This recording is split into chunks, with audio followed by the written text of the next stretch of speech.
Hi, and welcome to the class on multivariable regression examples. Let's start this discussion with a famous data set from a well-known statistics textbook, which is this Swiss fertility data. And it's in the data sets package, so I want to do require data sets, and then I want to do data Swiss, and then if you do !Swiss, it'll bring up the help file. I have kind of a better formatted version of this on the slide. And so what's in this data set is a standardized fertility measure and some socioeconomic status indicators for 47 French-speaking provinces of Switzerland. This is from 1888. So the variables are fertility, agriculture, which is the percentage of the males involved in agriculture as an occupation, and examination, the percentage of draftees that scored a particular mark on a military examination in the province. Education is the percent of the population that it made it beyond primary school. Catholic is in this region at this time is just the percent Catholic as opposed to Protestant. And infant mortality is the percentage of live births who live less than 1 year from the province. So that's the data set, and we're interested in looking into what explains fertility in this province. So before we go any further, let's do some basic scatter plots of the data. So let me load the Swiss data set and do a pairs plot of all the variables in the data set. Oh, I forgot my R. There we go. And this library here, GGALI, or GGALI, I think is probably how it's pronounced, is a collection of add-on tools for ggplot. In particular, they have a ggpairs command that does an equivalent of the R pairs plot. And I think you'll see it here in a second. You'll understand what it does. It's a little bit of a slow plot. Let me zoom in on the plot here. And now what you see is, for example, fertility is on the x-axis for all the plots in this first column. Agriculture is on the x-axis for all of the, or the horizontal axis for all of the plots in this column, and it's on the vertical y-axis on this plot. So hopefully you see how it works. So examination, for example, is on the y-axis for these two plots, and then on the x-axis for these three plots, and so on. The corresponding upper triangular part of this matrix gives the correlation between those two variables. So let's take, for example, fertility and agriculture. Here's the scatter plot. You see it right here. Here's the Loess smooth, which turns out to be fairly linear in this case, and a confidence prediction, confidence band around it. And it suggests that the correlation between the two, the empirical correlation, is 0.35. So let's, in the next subsequent slides, investigate the relationship where agriculture, the percent of the province that works in the agricultural industry, with fertility. Let's fit our fertility as an outcome, and the first model I want to fit includes all of the variables as predictors, and I'm doing this more for illustration than I am to mimic a real data analysis. I would say in a real data analysis, your first model would probably be fertility with agriculture by itself, or the marginal relationship of interest without considering the other variables. But I just want to show you how to fit all of the variables at once. So if you do fertility tilde period, this period then adds all of the other variables in linearly, no squared terms or anything like that, no interaction terms, all of the remaining variables in the data frame all at once. Saying data equals Swiss tells it that the data set that I want is the Swiss data set. So that's the run of my LM. And notice if you don't, you often want to assign the output of your LM to a variable so you can save it later, but this runs quick enough that I'm just printing the output. Now, summary of the output from LM gives much more interesting output. And then in particular, it gives you this table of all the coefficients, their standard errors, their t-values, and their p-values, but it also gives you a lot of other information. If you just want to grab that coefficient table, you can do $coefficient on the output of the summary statement, and there's just the table by itself. So for example, if you want to use that in some subsequent code. So let's focus on this number, negative 0.17. This number is interpreted as the following. We expect a 0.17 decrease. Now decrease because it's negative, right? Okay, so we expect a 0.17 decrease in standardized fertility for every 1% increase in the percentage of males involved in agriculture, holding the other variables constant. So that is interpreted as we hold examination, education, percent Catholic, and infant mortality constant. This next column, the standard error, 0.07, talks about how precise that variable is. Oh, and before I move on, I should also mention it's important to note that the percent agriculture is expressed as a percentage rather than a proportion, right? Because a percentage is the proportion times 100, so it would change the scale of the coefficient by a factor of 100. So it's important to note whether or not these numbers are percentages or proportions. That would make a big difference in the scale of the coefficient. Okay, so the standard error talks about how precise this coefficient is. It talks about the statistical variability of that coefficient, and we get a 0.07. If we wanted to perform a hypothesis test that the coefficient for agriculture, beta agri is what I have here on the slide, if we want to test whether or not that's 0, then we would take the estimate, subtract off the hypothesized value, which in this case is 0, and divide it by the standard error of the estimate. So the t-statistic is nothing other than the estimate divided by the standard error. We could do that, of course, but R very conveniently goes ahead and gives it to us. It's negative 2.448, but that's simply obtained by dividing negative 0.17 divided by 0.07. That t-statistic, we can calculate the probability of getting a t-statistic as extreme as that, as small as negative 2.448 or smaller, and because we're doing a two-sided test, we would double that p-value. So you can go through that t calculation if you'd like. The degrees of freedom are n minus the number of coefficients, including the intercept. And that, but again, R does that on our behalf, and that works out to be 0.018. So by standard thresholding rules, type 1 error rate of say 5%, that would be statistically significant. But let's go through some other models and look at how the process of model selection changes our estimates. So now let's contrast the model with a model having just agriculture in as a predictor. So the previous model had all of our other variables in as predictors. Let's look at one that just looks at this association between fertility and agriculture. So I'm running it, and I'm just grabbing the coefficient table so we're not looking at the rest of the R's output. But when you do this on your own, you'll look at the rest of the summary output from LM.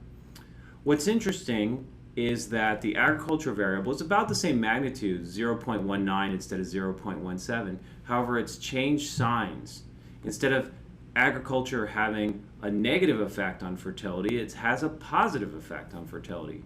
So adjusting for these other variables changes the actual direction of the effect of agriculture on fertility. And this is the impact of something so-called Simpson's paradox. Or I think it should be called Simpson's perceived paradox, because there's nothing paradoxical about the possibility that accounting for other variables should change the nature of the relationship between a predictor and a response. It actually makes quite a bit of a sense that that would be the case. Notice, of course, in both cases, the agriculture coefficient is strongly statistically significant. So what I'd like to do in the next slide is just create via simulation an example where an effect can reverse itself so that maybe it'll get us thinking about how this could happen. In the end, regression is going to be a dynamic process where you're going to have to think about what variables to include, and you're going to have to make the kind of scientific arguments. If there hasn't been randomization to protect you from confounding, you're going to have to go through a scientific dynamic process of putting confounders in and out and thinking about what they're doing to your effective interest in order to evaluate it. So let's invent a little simulation just to illustrate how this can happen.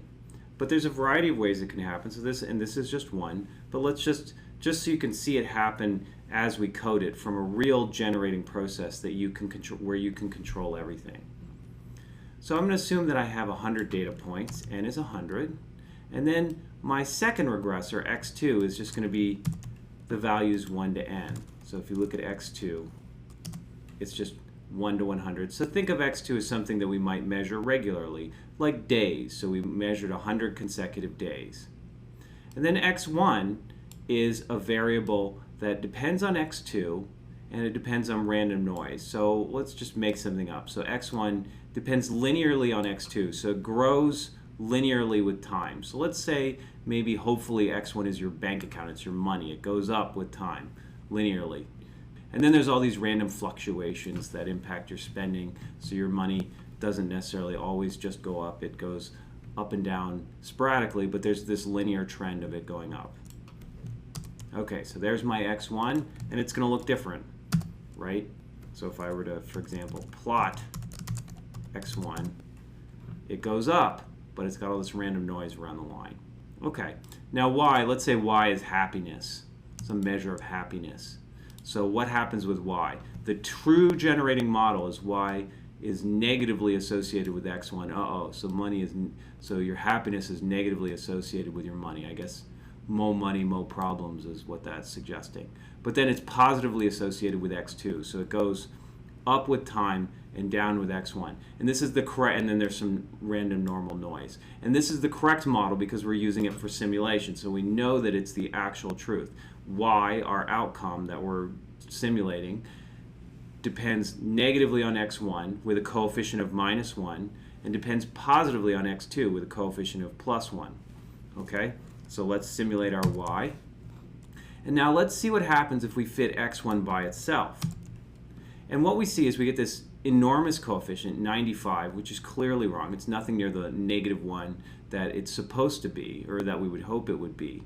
It's in fact quite the opposite. And what's happening? It's sort of picking up this effect, this residual effect of x2, this big line, this big component of x2 that's a big driver of y, is getting picked up in x1. Okay? But now, what happens if we fit the correct model, x1 and x2 together? Well, there we get the two correct coefficients, about -1 for x1 and about -1 for x2. So there you can see if you do the correct sort of adjustment, then it should work out. And you can imagine why this would happen. What is regression doing? It's taking x1 and removing the linear effect of x2. So this part right here, this 0.01 x2, should get removed, and that uniform noise, that's the correct part of x1 that's unrelated to x2, will get related to the part of y that's unrelated to x2 as well. So let's do some plots to highlight this, just to show us how it works a little bit. So I'm going to create a data frame because ggplot likes data frames, and I can't remember if I loaded ggplot, so let me reload it. And then my plot is going to be, it's going to have this data, dat, and the aesthetic is just, I named my variables conveniently y, and then my x variable is going to be x1, so the kind of important variable, x1. And then my color is going to be x2, okay? And then I want my points, and I want the line up. I didn't highlight the whole thing. There we go. And then I actually need to plot my plot. So there's my G. So there it is. So you can see the color gradient. Here is x1 as it relates to y. And you can see the line that it's fitting is not incorrect. There is a clear linear relationship, positive linear relationship between x1 and y. However, you can see with x2, which is the color, right, that there's also this clear positive gradient. As y goes up, so does x2. And also you can see as x1 goes up, so does x2. So you can see the sort of confounding that's happening here. So why don't we now see what happens if we plot the residuals, okay? So I created in my data frame, I created the residuals where I fit x2 on y, and then I took the residual where I removed x2 from x1. So let's see what happens when we do the residual plot. So this should be a plot that would give the slope of this line will be the coefficient from our linear model fit where we include both x1 and x2. Okay, so I'm going to run that. I'm not going to go through the ggplot commands because they're basically the same. And here's the plot. Now you can see that for the residual y and the residual x1, there's a clear negative linear relationship. And if you stare at it enough, you realize that the slope of this line should be around -1. And you can see that the x2 variable is clearly not related to the residual x1 variable. Okay? And so that's what linear models is doing. It's removing the x2 from both x1 and y, and that's why you get the sort of correct relationship when you fit both variables. Now this doesn't mean that throwing every variable into your regression model is the right thing to do. There's consequences to throwing in extra variables, unnecessary variables, into your regression relationship. Let's go back to our data set now that we've thought about the idea of multivariable regression a little bit more. Remember, our agriculture effect reversed itself after we included the other variables in the model. And particularly you'll find that this happens quite a bit when education and examination are included. So educational attainment is negatively correlated with the percent working in agriculture, a correlation of -0.64. And you would kind of expect that given where the data was collected and the time period in which it was collected. And in addition, as I mentioned earlier, education and examination are kind of measuring the same thing. Their correlation, those two variables, is 0.7, so they're sort of measuring the same thing. So the question arises, is this a positive association between agriculture and fertility by itself when done via ordinary linear regression? Is that artifactual for not having accounted for these other variables? Education, by the way, does have a stronger effect on fertility. So at the bare minimum, anyone claiming that they did a linear regression with percent of the province working on agriculture and fertility as the outcome and claimed a causal relationship between agriculture and fertility, causal positive relationship, that conclusion would definitely be suspect. First of all, because from observational data like this, it's always suspect to make strong causal conclusions without putting a lot of extra work in and thought about your assumptions. But even if you were just willing to claim an association between agriculture and fertility, that also would be suspect because you can so easily break that association and reverse it by the inclusion of other very reasonable variables. I also wanted to show you really quickly what happens if you include a completely unnecessary variable in the model. And what I mean by completely unnecessary is that what if you include a variable that is simply a linear combination of the other variables that you've already included?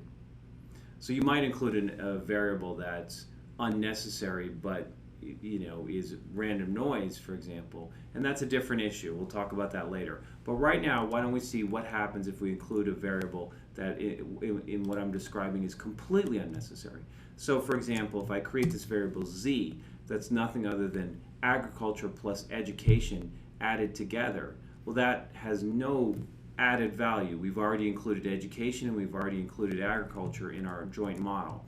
So why don't I show you what happens when you fit all of the variables plus this additional variable z. And what you see is our agriculture coefficient hasn't changed. It's -0.17 just like before. And our z variable is giving an NA. And so whatever it does, whatever R does, is it takes the last sort of completely unnecessary variable included in the model and gives that one an NA coefficient. So that's an important thing to remember. If you see an NA in R after you fit a linear model, then probably the most likely culprit is you've included a variable that is either numerically or exactly a linear combination of the other variables.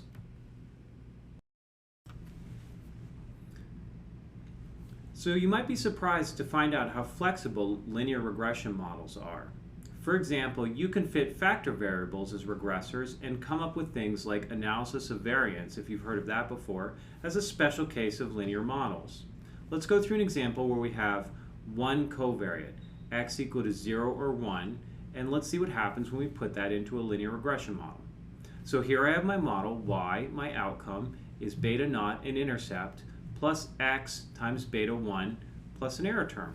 Where here now my x only takes the value 0 for, let's say, people in a control group, and 1 for, say, people who received a treatment. Then for the people who received the treatment, the group of people where their x value is 1, their mean is beta naught plus beta 1. For the people who are in the control group, those people where their covariate x is 0, their mean is beta naught. If you were to fit this, as you would expect, the estimated mean for the treated group is just the mean of the people who were treated. So that beta 1 hat plus beta naught hat works out to just be the mean for the treated group. Similarly, beta naught hat by itself works out to be the mean for the control group. Beta 1 now is interpreted as the increase or decrease, if it's negative, in the mean response for those that had the x value of 1, for those that were treated. So that's just a nice way to be able to fit a two-level factor variable as a linear regression variable. And it gives you not only the fitted values tell you about the means for both of the groups, but it gives you an inference for comparing the two groups automatically. That t-test, by the way, the t-test for beta 1, is exactly identical to a two-group t-test where you assume a common variance if you happen to have taken the inference class. We can extend this to more than 2 levels. For example, imagine if you had a 3-level variable. For example, you have some outcome, but you want to compare it to U.S. political party affiliation. In this case, let's say you were only considering those that were Democrats, Republicans, or registered independents. Well, you can do that by having a variable x1 that's 1 for Republicans and 0 for otherwise, a variable x2 that's 1 for Democrats and 0 for otherwise, and then I'll tell you here in a minute why we omit the x3 that would be 1 for independents and 0 otherwise. That one would happen to be redundant. Okay, so if a person is a Republican, then their mean is going to be beta naught plus this first x term is going to be 1, so plus beta 1, and then the second x term is going to be 0, and so their mean will be beta naught plus beta 1.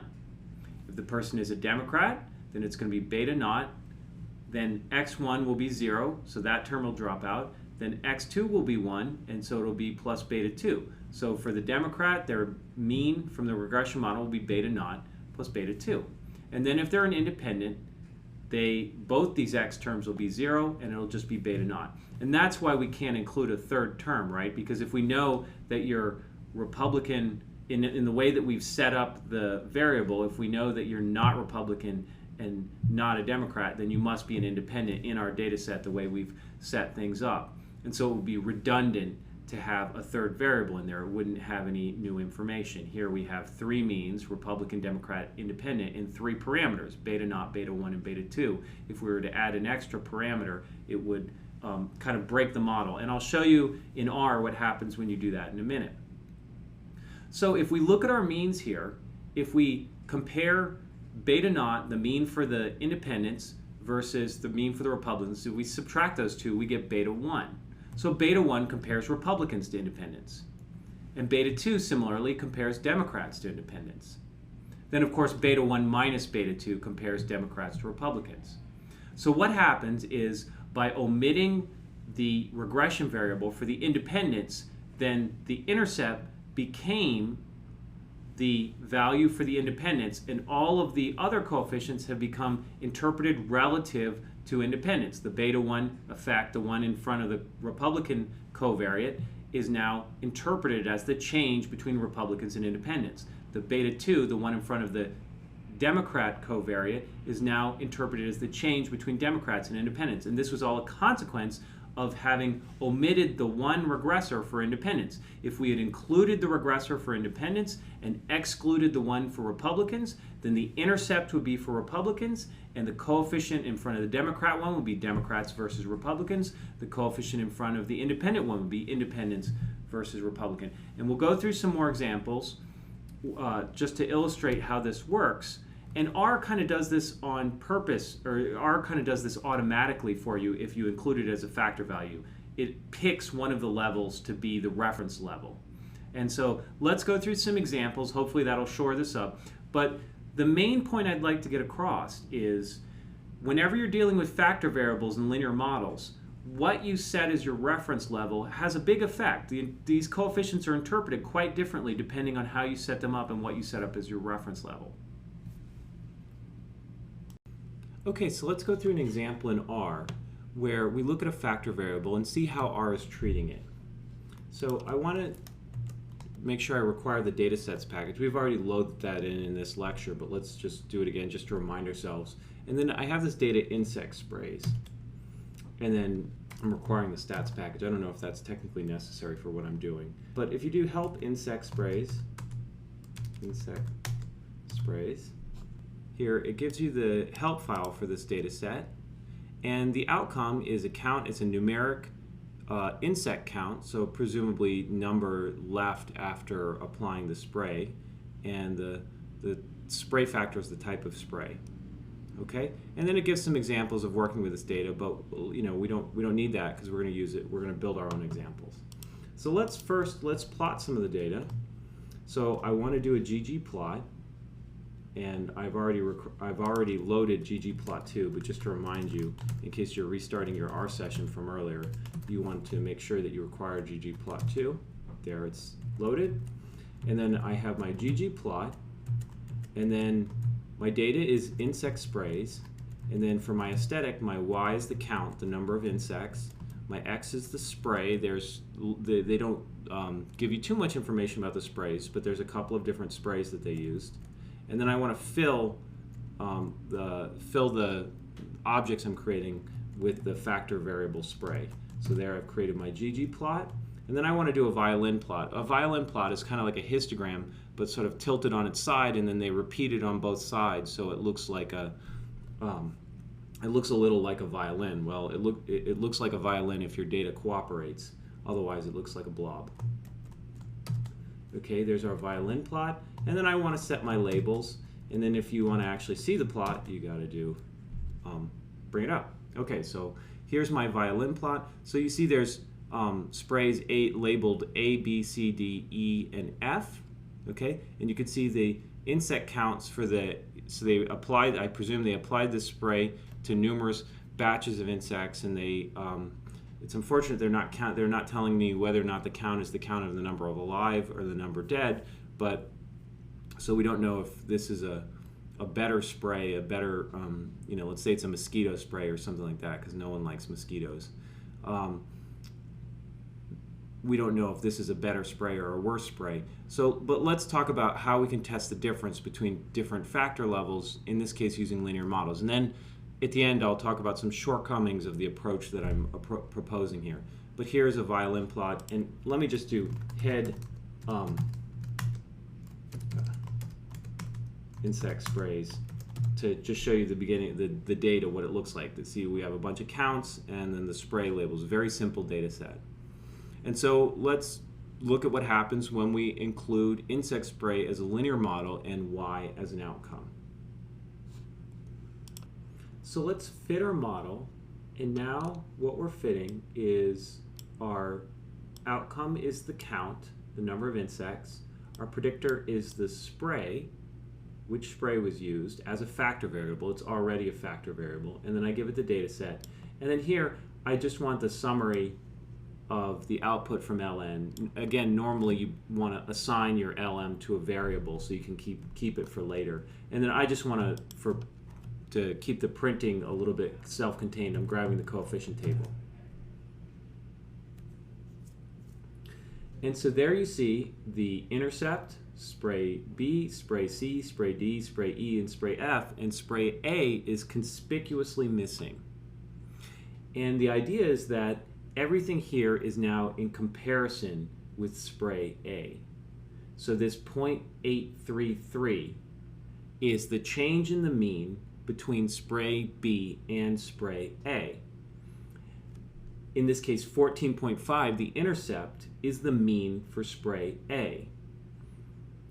And if you look over here at our plot, that seems about right. Look at our violin plot, 14.5 seems about right for spray A. And spray B it seems reasonable that it would be off by, it would be changed just by a little bit from spray A. Now spray C looks like it has a much lower count, okay? And look, its coefficient is minus 12, okay?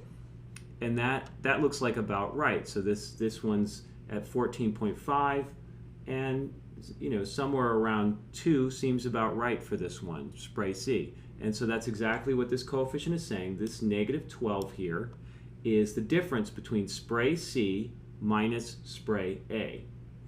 Now if we wanted to compare, for example, spray B and spray C, we would have to subtract this 0.833 and this negative 12. Now we wouldn't have a standard error for that comparison immediately. However, that would give us the estimate. If I were to take the average count for the sprays for those with spray A, I would get 14.5. If I were to take the average count for spray B, I would get 14.5 plus 0.833. So I'd like now to show you how I can hard code the same model and not rely on R to actually do to pick the reference level. So remember what I did last time is I did count was my outcome and my factor variable spray was my predictor. And what R does is it picks the spray level that's the lowest alphanumerically, so in this case spray level A, to set as the reference level. So let me show how I can hard code that myself manually. So here count is my outcome, and then I'm going to create a variable using the I function, which in LM actually performs the operation inside the regression, inside the model statement. So here I just want to look at the instances where the spray is equal to B, and then I multiply that times 1 to change it from Boolean to numeric. And then here's a variable that's 1 when spray is C and 0 otherwise, and here's a variable that's 1 when the spray is D and 0 otherwise, and here's 1 for E, and here's 1 for F. So I've included all of them except A, so I've forced A to be my reference level, and I'm going to run this model. And it should give me the same result as what R did. It's just now I've shown you exactly how R is creating the regression variables. So let me just remind ourselves what R gives us when we run and let it handle the factor variable by itself. And then let me do the same thing where I've created my own factor variables. And then you can see 14.5, 14.5, 0.833, 0.833. You can see that it's identical. So this is what R is doing behind the scenes. And let's keep exploring this because this is kind of an important point. If you mess this up with factor variables, you get very incorrect conclusions.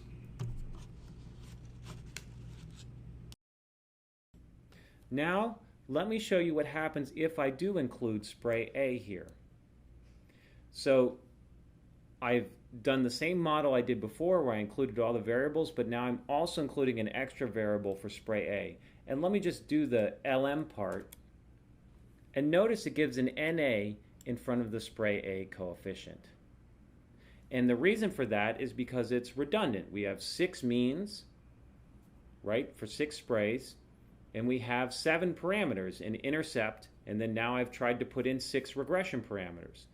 I have 6 means to fit 7 parameters. It can't do that, so it's going to drop one of them. Now, what if I do want my coefficients, instead of being interpreted as levels referenced to a control level, what if I want my coefficients to be the mean for each of the groups? Well, you can do that, but you have to remove the intercept. So watch what happens when I fit count as my outcome and spray as my predictor, but I remove the intercept. Then notice what happens is that now I get a different set of coefficients, 1 for each spray level. So it includes A, B, C, D, E, and F. It hasn't dropped any levels. And it can do that now because it has 6 parameters and 6 means to work with. And these are exactly equal to the means for each spray in the data. So if I were to just go ahead and calculate the means for each spray, right, it works out to be the same numbers, 14.5, 15.3, 2.08 in both, and so on. Now, I want to emphasize this model is no different than my model that included an intercept. Why don't I go back to my model with my intercept just to illustrate this? So now it's just that the coefficients have a different interpretation. Now the intercept from the model, when I fit count as spray but included the intercept, my intercept now is interpreted, 14.5, as the mean for spray A. And you can see that it's exactly the empirical mean for spray A when I calculate the mean. It works out that way. And then spray B, we talked about earlier, was the comparison between the reference level spray A and the reference and spray B. Okay, so if I add these together, 14.5 and 0.833, I should get the mean for spray B. Okay, and that's what you see, 14.5 plus 0.833, that gives me 15.33, and so on. So if I add 14.5 and minus 12, I'm going to get 2.08. If I add 14.5 and negative 9, I get 4.9, and so on. So this model, where I've included an intercept, has all the same information as the model where I omitted the intercept. The only difference is how the coefficients are interpreted.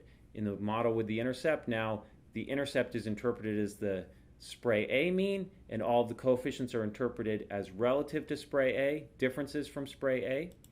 And then if I were to fit it without the intercept, then I get the mean for each spray. And if I want differences, then I have to subtract the coefficients. And you want to do you usually want one of them to be a reference level, because then you can do tests. So now my p-values are testing whether or not, for the t-test is whether or not A is different from B, and A is different from C, and A is different from D, and so on. Whereas the p-values from this test are just testing whether or not those means are different from 0, which is a very different test. Did spray A kill any insects is what this is testing, where in this one, the spray B row is testing whether spray A is different from spray B. So what I'm trying to illustrate is that how you play around with factor variables in LM is very important in terms of how you interpret it. It's not just a conceptual or theoretical thing to worry about. It's a very practical thing to worry about. What your intercept means changes dramatically depending on what your reference level is, or whether or not you include an intercept. Let me do one last thing where now I show you how you can re-level. In this case, spray A was my reference level. You can very easily re-level it. So say spray C is your reference level. So now here I've just used the re-level command. So now insect spray, the reference level is spray C, but now I've just created a new variable where that's spray 2. And now I'm going to do my linear model where my outcome is my count, and spray 2 is my predictor now instead of spray, and this is the one that has C as the reference level, and then R knows not to do the one that has the lowest alphanumeric letter, but instead has the reference level that I've set. And there, when I do it, notice spray A is present, spray C is gone because now it's the reference level. My intercept is interpreted as the mean for spray C, and you can see 2.0833, that's exactly the mean for group C. And then this coefficient, 12.41 here, is interpreted as the comparison of spray A to spray C. This 13.25 is the comparison of spray B to spray C. And so if I wanted to test spray A versus spray C, I could look at this p-value. If I wanted to test spray B versus spray C, I would look at this p-value. So let me just recap, since this is a very important point. If we include a factor variable like spray in R, then R automatically includes an intercept and treats the first level of the factor as the reference level. So the intercept now is interpreted as the mean for that reference level. In our example, the intercept is interpreted as the mean for spray A. Then each spray other effect, so spray B effect, spray C effect, spray D effect, spray E effect, and so on, is the comparison of that spray level versus the reference level, which is A. If we want the means for those, it has to be the intercept plus their specific coefficient. So the intercept plus the spray B coefficient will be the mean for spray B. All of the tests then, the test for the intercept will be a test for whether or not the mean for spray A is 0. The test for all the other levels, the spray B, spray C, and other coefficients, will be a test for the comparison versus spray A. If, on the other hand, we omit an intercept, then we're going to get a mean for each level, including spray A. And then all of the test would be for whether or not the spray A coefficient is different from 0. The one for B would be whether or not the spray B coefficient was 0, and so on, which may or may not be relevant. Usually you want the comparisons, and that's why R's default is to pick one of the levels and treat it as the reference level. However, if you want a different one, if you want B to be the reference level, you just need to use the relevel command. Or if you want to get involved a little bit more in linear models, then you need to go into how you calculate standard errors in more general settings. But that's a little bit more advanced. For right now, if you want to do the comparison, say, between B and C, then my current suggestion is just to re-level so that now B is the reference level, and the coefficient for C will now be comparing spray B and spray C. I want to give some caveats about this data analysis that I presented. It's not exactly a complete data analysis. I think the modeling the data as if they were normally distributed is perhaps problematic. They're count data, so they're bounded from below by 0. I think it'd probably be a little bit more natural to model this data as if it was Poisson, or at least over dispersed Poisson or something like that, which we're going to cover in our GLM version of the class. In addition, the variance is clearly not constant. So what I mean by the variance is I mean the variance around the mean. And it's clearly not constant as our regression models would assume. So this is a potential problem. And so our means are probably correct, our estimates are probably correct, but our inferences are surely not. So that creates an issue that needs to be handled at some level. And later on in the class, we'll talk about some things for handling this, and some of the rest you may have to take some further statistical inference classes to deal with some of the more advanced topics, like when the variances are unequal, they call that heteroscedasticity. So let's move on to another example of multivariable regression, a very important example that underlies the topic of so-called ANCOVA. I'd like to go through an example to illustrate fitting multiple lines with different intercepts and different slopes. So I'm going to use the Swiss data set that we've looked at previously, and recall we were trying to model fertility as an outcome as a function, a linear function of agriculture, which is the percent of that province that was working in agriculture, as the predictor. Remember that examination and education, really including those, modified the effect of agriculture on fertility. For the time being, let's ignore that, and I just want to show you how to fit different lines, one for each group. So let's take the Catholic variable. So if I were, for example, to do hist Swiss star Catholic, notice that it's very bimodal, and that's because most provinces are either majority Catholic or majority Protestant from this time period. So now I'm going to create, using dplyr, a binary Catholic variable, which is 1 if the province is majority Catholic and 0 if it's majority Protestant. So there I now have that variable. Let me do head Swiss, and there, see, now I have this Catholic bin variable. And then now let me plot the data. And what you see now is these two variables, the Catholic bin factor variable that's 0 for majority Protestant and 1 for majority Catholic. And you can see the data there. There are some potential issues with the data and what I'm going to be describing, which is to fit lines to the data. Particularly these kind of outlying-ish looking observations. But I'm going to ignore this now because later on in another lecture we're going to be talking about outliers and influence points. And then also there's the impact of these other variables, how they would relate to these model fits. So let's ignore all that for the time being and simply work on fitting a line where here now we want two separate lines for one for the Catholic provinces, majority Catholic provinces, and one for the majority Protestant provinces. Okay, so let's see if we can do that. Let me describe some models that we could fit. So here I have given some notation. Y is fertility, x1 is the percent of the province working in agriculture, and x2 is a binary variable where it's 1 if the province is over 50% Catholic and 0 if the province is majority Protestant. So consider model 1, where we model that our expected y given x1 and x2 is an intercept plus a slope times x1. So that would just be a line, and it would disregard the religion of the province entirely. Let's consider a second model. Here we have expected value of y given x1 and x2 is beta naught plus beta 1 x1 plus beta 2 x2. Now, let's think about this. In the event that x2 is equal to 0, if the province is majority Protestant, then this works out to be beta naught plus beta 1 x1. In the event that x2 is equal to 1, in the event that the province is majority Catholic, this works out to be beta naught plus beta 2, because this term right here is now 1, plus beta 1 x1.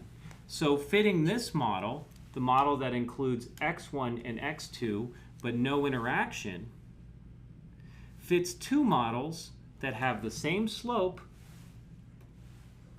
These two models have the same slope, but they have different intercepts, beta naught and then beta 1 plus beta 2 for the second intercept. Okay, let's consider one third model. I want now my expected outcome, given my predictors, to be beta naught plus beta 1 x1 plus beta 2 x2 plus beta 3 x1 times x2. Now, let's look at what happens. When x2 is 0, this works out to be beta naught, the beta 1 is still there, beta 1 x1 is still there. Beta 2 x2, this term is 0, and beta 3 x1 times x2 is also 0 because x2 is 0 in both those cases. Okay, now let's work on the case when the x2 is 1, which is the case when the province is majority Catholic.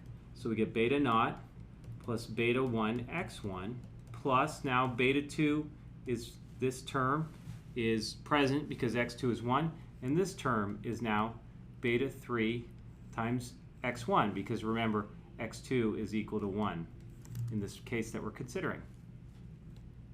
Okay, now let's reorganize terms, and that's beta naught plus beta 2 there plus beta 1 plus beta 3 x1.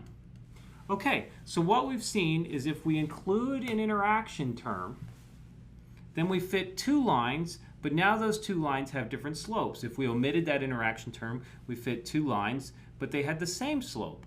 If we include the interaction term, two lines, different slopes, and different intercepts. And the coefficient in front of the Catholic term by itself is going to be the change in the intercept going from Protestant to Catholic, right? Here's the intercept for Protestant, and here's the intercept for Catholic. And the beta 3 term, the term in front of the interaction, is going to be the change from the slope going from Protestant to Catholic, right? So the slope for the, when x2 equals 1, is beta 1 plus beta 3. It's going to have that extra term in there.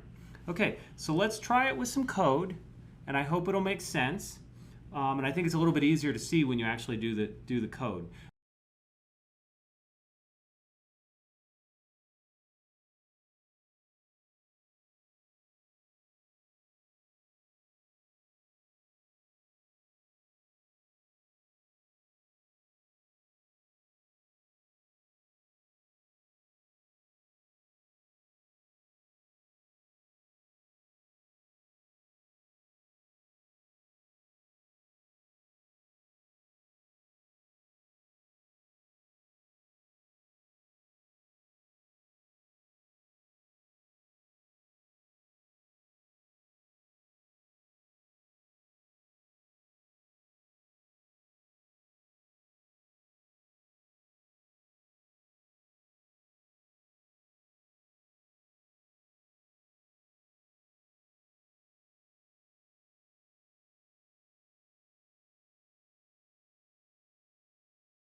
Okay, so let's actually run some of these fits. Let's first just fit the model that doesn't include religion at all. Okay, so it's just fertility is a linear regression with agriculture. Now, I've already created my plot and labeled it G, but I want to save that plot so I can keep adding different things to it. So I'm going to assign that to G1, and then I'm going to add to it a line that grabs the slope, the intercept and the slope from my new fit, and then let me plot it. Okay, so there's my fitted line, and let me show you my coefficient summaries. So I'm going to do summary of my fitted linear regression, and I'm just going to grab the coefficient table. So here's my intercept. It hits around 60. You can see that right there. And then there's my agriculture slope, which is about 0.19. Okay, so this just disregards the color of the dots. Let's do one now that fits two parallel lines. Okay, so now here my linear model fit is fertility as agriculture, but now my Catholic variable, my percent of the province that's Catholic that I've binarized, I'm going to include it as a factor variable. Because this variable Catholic bin is 0 or 1, remember back from the dummy variables part of the lecture, I don't actually have to have this factor statement because coding a variable as 0 versus 1 treats it as a factor. However, I like to always call things factor variables, and the reason for this is sometimes I have a variable that's 0, 1, 2, for example, for a 3-level variable. And if I don't then call that a factor, R is going to treat that as a continuous regressor. It's going to say 2 is twice 1, even if 2 is just my numeric coding for representing red hair color and 1 is for brown hair color, or something like that, where 2 really has nothing to do with being twice 1 in that case. So I like to get in the habit of calling factor variables always factor in my models just so I don't make that mistake. Now when you print out your summary, you would hopefully notice that there's only one coefficient, and so you would hopefully notice that you've made that mistake, but this is an easy way to avoid it. I don't maybe always live up to this standard of treating my factor variables always as with the factor statement, but I try. Okay, so there I fit it, and let's first look at the coefficients. So here's the intercept, here's the slope, and the slope is the same regardless of the religion of the province. And then here's the change in the intercept for those that are Catholic, for those provinces that are Catholic. So let's go ahead and plot these, and what I'm going to do is I'm going to copy my old plot, that's just the scatter plot, and then I'm going to add 2 lines to it. One that is the line for Protestants, which is just the intercept plus this agriculture slope. And then I'm going to add one that is the line for those provinces that are majority Catholic. So my intercept changes by adding the first coefficient, which is the intercept, and the third coefficient, which is this 7.88.